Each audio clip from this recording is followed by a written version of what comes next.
чемпионат мира тамошо мекунем ка. از کدام شبکه ها؟ аз шабакаҳои варзиш, шабакаҳои футболи тоҷикии худмон. و کدام دسته مخلصی میکنید؟ дастаи Бразилия, Франсия. برای چی؟ барои чӣ ки игрокош зур айда, футболистош соз айда, барои ҳамин балешкӣ мекунем. خیلی بالچکی رونالدو برای ما. و فکر دمی دسته تاجیکستان کی میتونه در این بازی جام جهانی اشتراک کنه؟ نامد دانم اکی شد. خیلی اگر هم خیلی سال بازی کم گیرم ممکن یه سال پس. شبکه روسیه فوتبال ماش فوتبال یک دو سه. کدام دسته رو مخلصی میکنید و میخواهید که پیروز شود؟ اسپانیا. اسپانیا. خیلی که گروکای دوستشان اون طرف که. شما باور دارید که یگان روز دسته منتخب تاجیکستان هم در قهرمانی جهان بازی میکنه؟ آه. 100% باور دارم نه که ولی نامعلومه که نه که باور دارم. ازبکستان برو من نخواهم نبرم که. دستای ازبکستان برای طرفی سرینی آسیا هستای چین نزدیکمون برای این طرف ازبکستان چی میکنیم؟ بعدش کم میکنیم.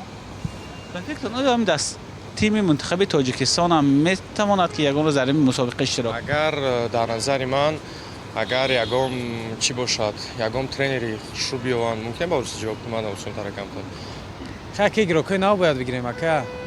اما گروکامون уже سین سالشون باید رسیده. باید یوش گیره.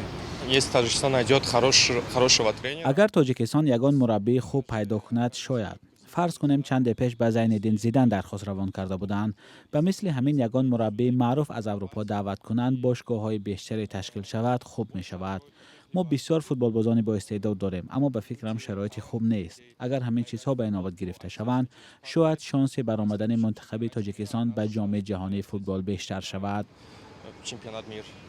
футболистои хумон камтарак ранги футболистои мировой чӣ хел фаҳмон мешумода опучон камтарак систае камтарак бояд таҷрибашон камтар систае таҷрибашон ки нақстар кишид ососа мешавад. فکر میکنم که اینجا زیاده از مردم از خلق ما وابستگی دارد که ما چقدر طلبات با همین زیاد کنیم که همون فوتبالیستایی که من اینو میدونم چون که جورای من است که رفیق من است که من میبینم که اون با فوتبال شوق دارد مشق میکند بازی میکند و فکر میکنم که اگر با اونها بسیارتر موتیواسیتی سطح همونها زیادتر شده و ما به چمپیونات میرسیم نهایتی باید برای У нас очень много талантливых футболистов. نفران بسیاری هستند که هم شوق دارند و هم لیاقت اما والدین این همه را در آنها میکشند.